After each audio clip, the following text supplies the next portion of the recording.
Hello, नमस्कार, आदाब, सत श्री अकाल और अस्सलाम वालेकुम। मैं मोहम्मद अहमद काज़मी लेकर आया हूँ आपका पसंदीदा कार्यक्रम नज़र दुनिया पर। मिडिल ईस्ट में ऐसा लग रहा है कि अब इजराइल अपनी ताकत जाहिर करने के लिए बड़े बड़े ऐलान तो करता है, लेकिन जैसे ही कहीं से उसके फ़ौजियों को मौत नज़र आती है वो अपना वजूद बचाने की कोशिश में लग जाते हैं। इजराइल 1 जुलाई से वेस्ट बैंक को अपने साथ शामिल करने के प्रोसेस को ये कहते हुए टाल चुका है कि अभी अमेरिका की तरफ से इसके लिए हरी झंडी नहीं है। कुछ दिनों पहले इजराइल ने वेस्ट बैंक के कुछ हिस्सों में फ़िलिस्तीनियों के घरों पर बुलडोज़र चलाने का काम शुरू किया था, लेकिन इसी बीच अब सीरिया ने कहा है कि वो जल्द ही इजराइल के कब्ज़े से गोलान हाइट्स को आज़ाद कराने का संघर्ष शुरू करेगा। यानी अब इजराइल के लिए हिजबुल्लाह के अलावा सीरिया की तरफ से भी बड़ा ख़तरा आने वाला है। सीरिया का ये बयान ऐसे वक्त में आया है जबकि कुछ ही दिन पहले उसका ईरान के साथ नया डिफेंस समझौता हुआ है, जिसके तहत ईरान अपना मिसाइल डिफेंस सिस्टम बावर 373 सीरिया में तैनात करने वाला है, जो तकनीकी लिहाज से रूस के S-400 और अमेरिका के पेट्रियट डिफेंस सिस्टम से भी बेहतर बताया जा रहा है। उधर एक खबर यह भी है कि सीरिया के दमिश्क एयरपोर्ट के नज़दीक इजराइल के हवाई हमले में हिजबुल्लाह के एक कमांडर के मारे जाने के बाद जवाबी कार्रवाई से डरकर इजराइल ने अपने नॉर्दर्न बॉर्डर पर फौजी एक्सरसाइज कैंसिल कर दी है। मीडिया स्टार वर्ल्ड की कोशिश होती है कि आपको दुनिया की खबरें अलग अलग सोर्सेज से इकट्ठा करके पहुंचाई जा सकें और आपको BBC और CNN जैसी खबरों के प्रोपेगेंडे से बचाया जा सके। सही वक्त पर सही इन्फॉर्मेशन मिलने से आंखें खुली रहती हैं। ये खबर काफ़ी अहम है, आखिर तक ज़रूर देखें। खबर में आगे बढ़ने से पहले आपसे गुजारिश है कि अगर आप YouTube पर देख रहे हैं तो सब्सक्राइब कर लें और घंटी दबाना ना भूलें, और अगर Facebook पर देख रहे हैं तो हमारा पेज फॉलो कर लें और लाइक ज़रूर करें ताकि आपको हमारी हर एक वीडियो की खबर सही वक्त पर मिल सके। और अगर आपको हमारी खबर सच्ची और अच्छी लगे तो अपने व्हाट्सएप ग्रुप, फेसबुक, इंस्टाग्राम और ट्विटर अकाउंट पर ज़रूर शेयर करें ताकि मीडिया स्टार वर्ल्ड की खबरें दुनिया भर में पहुँच सकें। आज की बड़ी खबर यह है कि सीरिया के यूनाइटेड नेशंस में एम्बेसडर बशार अल जाफरी ने कहा है कि उनके मुल्क को इजरायली कब्ज़े से गोलान हाइट्स को आज़ाद कराने का पूरा हक़ है ताकि मुल्क की संप्रभुता और अखंडता यानी सॉवरेंटी और टेरिटोरियल इंटीग्रिटी को बहाल किया जा सके। सीरिया की न्यूज़ एजेंसी साना के मुताबिक उन्होंने कहा है कि इजराइल ने पिछले 53 वर्षों से गोलान हाइट्स समेत अरबों की ज़मीनों पर कब्जा कर रखा है, जो यूनाइटेड नेशंस के चार्टर और इंटरनेशनल कानूनों के खिलाफ है। सीरियाई एम्बेसडर ने यूनाइटेड नेशन सिक्योरिटी काउंसिल को खबरदार किया कि दमिश्क अपने राष्ट्रीय संप्रभुता और अखंडता से किसी भी कीमत पर समझौता नहीं करेगा और वो जल्द ही गोलान हाइट्स को आज़ाद कराने के लिए एक नया मोर्चा खोल सकता है। उन्होंने कहा कि इजराइल हमारी ज़मीनों पर कब्ज़ा करता जा रहा है और वाशिंगटन आंखें बंद करके उसका सपोर्ट कर रहा है। ये हमारे लिए काबिल कबूल नहीं है। आपको याद दिला दूं कि 2019 में डोनाल्ड ट्रंप की सरकार ने गोलान हाइट्स पर इजराइल के कब्ज़े को मान्यता यानी अप्रूव कर दिया था। उससे पहले अमेरिका ने 2017 में यरूशलेम, जहां मुसलमानों के लिए तीसरा सबसे अहम मजहबी मकाम अल अक्सा मस्जिद है, को इजराइल की राजधानी के तौर पर एक्सेप्ट करते हुए अपनी एम्बेसी भी तेल अवीव से यरूशलेम शिफ्ट कर दी थी। इजराइल ने 1967 में अरब इजराइल 6 दिन तक चली जंग के दौरान गोलान हाइट्स पर कब्जा कर लिया था और बाद में उसको गैर कानूनी तरीके से इजराइल में शामिल कर लिया था। मिडिल ईस्ट के पॉलिटिकल एक्सपर्ट्स का कहना है कि अगर सीरियाई फ़ौज वॉलंटरी फोर्स की मदद से गोलान हाइट्स में इजराइल के ख़िलाफ़ मोर्चा खोलती है तो इजराइल के लिए अब तक का ये सबसे बड़ा चैलेंज होगा, इसलिए कि मुल्क में दाइश और दूसरे टेररिस्ट ग्रुप के ख़िलाफ़ पिछले तकरीबन 10 वर्षों से जारी कामयाब लड़ाई का सीरिया को तजर्बा है और सीरिया की फ़ौज ताकत के लिहाज से काफ़ी मजबूत हालत में है। सीरिया के यूनाइटेड नेशंस में एम्बेसडर का बयान ऐसे वक्त में आया है जबकि पिछले मंडे को ही सीरियाई फ़ौज ने कहा था कि उसके एयर डिफेंस सिस्टम ने राजधानी दमिश्क पर दागे गए इजरायली मिसाइलों को हवा में ही मार गिराया है। सीरिया के सरकारी टीवी चैनल ने इजरायली मिसाइलों को हवा में मार गिराए जाने की लाइव वीडियो फुटेज भी दिखाई थी। फौज के स्पोक्सपर्सन ने बताया था कि सीरियाई मिसाइल डिफेंस सिस्टम ने दमिश्क के उपनगरों यानी नज़दीक के छोटे शहरों को निशाना बनाकर फायर किए गए ज़्यादातर इजरायली मिसाइलों को निशाने पर पहुंचने से पहले ही मार गिराया। इजरायली मिसाइलों का निशाना किस्वा के नज़दीक जबल अल माने इलाके में मौजूद हथियारों का डिपो था, जिसके बारे में कहा जाता है कि वो रेजिस्टेंस ग्रुप से मुताल्लिक़ है। उस इलाके में रेजिस्टेंस ग्रुप्स इजराइल के ख़िलाफ़ हिजबुल्लाह और हमास को कहा जाता है। इसी बीच रशिया टुडे ने खबर दी है कि हिजबुल्लाह के कमांडर अली कासिम मोहसिन के मंडे शाम को सीरिया की राजधानी दमिश्क एयरपोर्ट के करीब इजराइल के एक हवाई हमले में मारे जाने के बाद हिजबुल्लाह की जवाबी हमले की धमकी से डरकर इजराइल ने लेबनान से लगी नॉर्थ की सीमा पर पहले से तय फौजी एक्सरसाइज को कैंसिल कर दिया है। लेबनान के हिजबुल्लाह ने वेडनेसडे को एक बयान जारी करके अपने कमांडर के मारे जाने का ऐलान किया था। इस बीच थर्सडे को यानी आज ही ईरान की समाचार एजेंसी फार्स ने अपनी रिपोर्ट में कहा है कि इजराइल के मीडिया ने ये ऐलान किया है कि उत्तरी इजराइल के लेबनान बॉर्डर पर इजरायली सेना के होने वाले सैनिक अभ्यास को इजराइल के फौजी अफसरों ने कैंसिल कर दिया है। रशिया टुडे की रिपोर्ट के मुताबिक हिजबुल्लाह के नज़दीक के सोर्सेज ने ये खबर दी है कि हिजबुल्लाह ने सीरिया में मारे गए कमांडर का बदला लेने के लिए पूरी तैयारी कर ली है।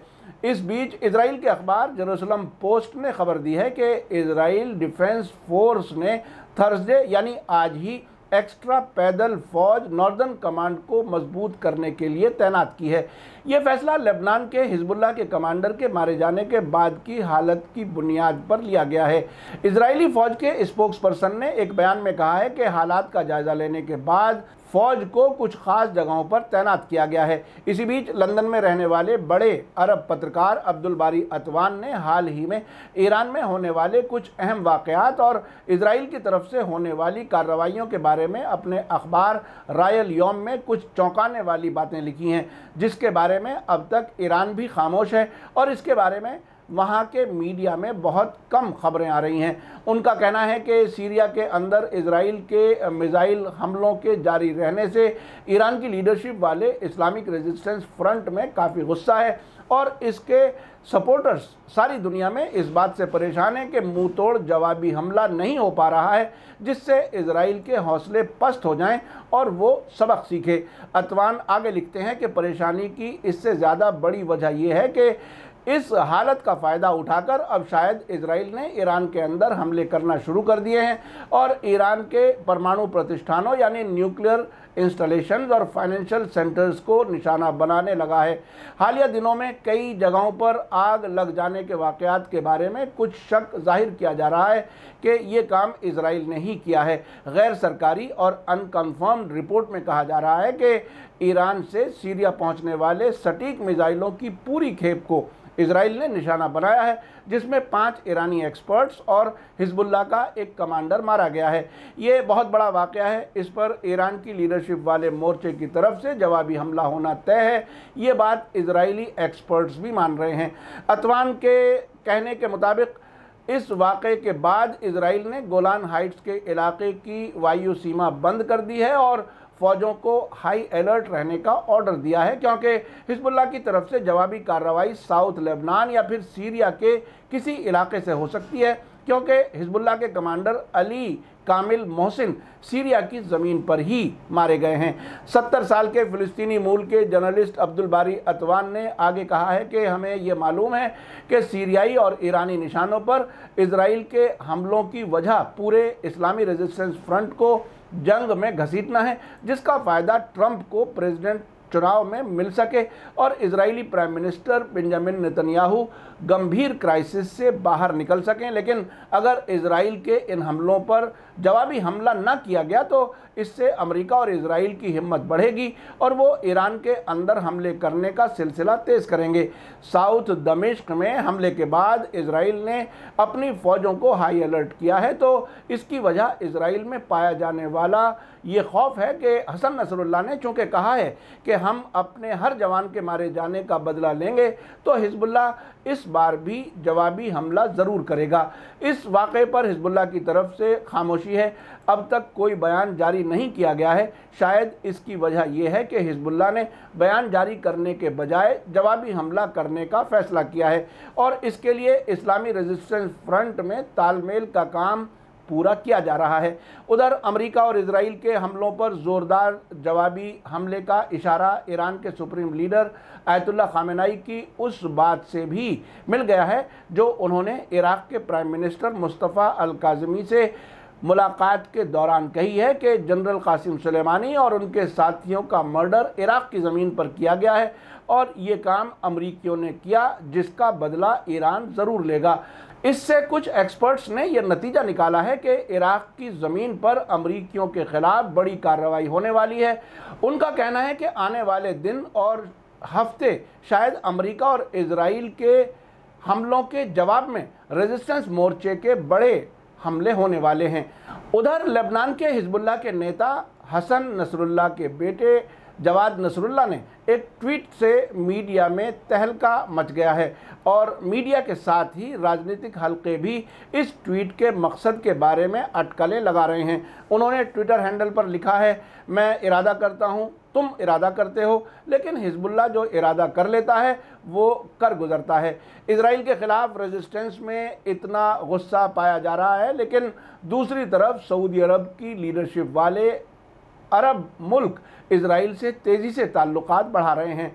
वेडनेसडे को यूनाइटेड अरब एमिरेट्स की राजधानी अबू धाबी से इजराइल की राजधानी तेल अवीव के लिए पहली बार यात्री विमान यानी पैसेंजर एयरक्राफ्ट ने सीधी उड़ान भरी। इंटरनेशनल उड़ानों को ट्रेस करने वाली 3 वेबसाइटों की रिपोर्ट के मुताबिक पिछले हफ्ते अबू धाबी और तेल अवीव के बीच एक ख़ास यात्री विमान ने सीधे उड़ान भरी, जिसके बाद कई दूसरे जहाज़ों ने भी डायरेक्ट उड़ानें भरी। बुधवार को तेल अवीव से उड़ान भरने वाला एक विमान मिस्र के शर्म अल शेख के एयर स्पेस से होता हुआ सीधे अबू धाबी एयरपोर्ट पहुंचा। अब से पहले जून में यूनाइटेड अरब एमिरेट्स के 2 विमान इजराइल जा चुके हैं। उस वक्त बहाना ये किया गया था कि उन जहाज़ों में फ़िलिस्तीनियों के लिए कोरोना के इलाज का सामान पहुंचाया गया है, लेकिन अब पैसेंजर प्लेन के जाने का सिलसिला शुरू हो गया है। हालांकि यूएई ने अभी तक सरकारी तरीके से इजराइल को एक मुल्क के तौर पर मान्यता नहीं दी है, लेकिन एक्सपर्ट्स का मानना है कि यूएई ऐसा कोई ऐलान किए बिना ही रिश्तों को नॉर्मल बनाने के रास्ते पर आगे बढ़ रहा है। मीडिया स्टार वर्ल्ड के बहुत से देखने वालों ने ईरान में कथित तौर पर इजराइल के हमलों की डिटेल के बारे में सवाल किए हैं। अभी तक ईरान ने सरकारी तौर पर सीधे सीधे इजराइल का नाम नहीं लिया है। आज ही रॉयटर्स ने तेहरान से खबर दी है कि वहां की फॉरेन मिनिस्ट्री के स्पोक्सपर्सन अब्बास मूसवी ने कहा है कि विदेशी सरकारें ईरानी ठिकानों पर हाल ही में हुए साइबर हमलों के पीछे हो सकती हैं, लेकिन फौजी और दूसरे मकामात पर आग और एक्सप्लोजन की इस सीरीज़ में उनका रोल होने की पॉसिबिलिटी कम है। जून के आखिर से ईरान में फौजी और इंडस्ट्रियल और न्यूक्लियर ठिकानों के अलावा तेल रिफाइनरियों, बिजली घरों, कारखानों और बिजनेसेस में कई जगह आग लगने या धमाकों की खबरें आई थीं। आज ईरानी मीडिया ने फॉरेन मिनिस्ट्री के स्पोक्सपर्सन के हवाले से कहा है कि रोज़ाना मुल्क के बुनियादी ढांचे पर हज़ारों साइबर हमले होते हैं, जो कुछ भी नया नहीं है, जिनमें से ज़्यादातर हमारे डिफेंस सिस्टम के ज़रिए नाकाम कर दिए जाते हैं। आखिर में ये समझना ज़रूरी है कि क्या जिस तरह से अब्दुल बारी अतवान कह रहे हैं, ईरान सीरिया और रेजिस्टेंस फ्रंट की तरफ से इजराइल और अमेरिका के ख़िलाफ़ जवाबी कार्रवाइयाँ हो सकती हैं, ये बहुत ही अहम सवाल है। इराक़ में अमेरिका के ख़िलाफ़ भी बड़ी कार्रवाई होने की अटकलें लगाई जा रही हैं। इजराइल की तरफ से लेबनान बॉर्डर के नज़दीक फ़ौजी एक्सरसाइज कैंसिल होने और हाई अलर्ट होने से भी इजराइल में डर नज़र आ रहा है। जिस तरह के ऐलान हो रहे हैं उससे तो लगता है कि इजराइल की मुश्किलात बढ़ने वाली हैं। अगर सीरिया के यूनाइटेड नेशंस में एम्बेसडर के बयान को गंभीरता से लिया जाए तो गोलान हाइट्स पर जंग होगी, जिसे अमेरिका ने इजराइल का हिस्सा मान लिया है। इन सब खबरों को अगर एक साथ रखकर देखा जाए तो आने वाले दिनों में बहुत कुछ होने वाला है।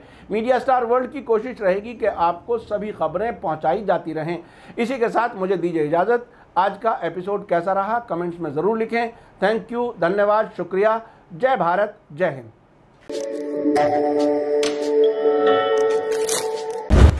मीडिया स्टार वर्ल्ड के और वीडियो देखने के लिए हमारे चैनल को सब्सक्राइब करें और सीधे नोटिफिकेशन पाने के लिए बेल आइकन दबाएं। और अगर हमारी खबर सच्ची और अच्छी लगे तो अपने व्हाट्सएप, इंस्टाग्राम, फेसबुक और ट्विटर अकाउंट पर ज़रूर शेयर करें।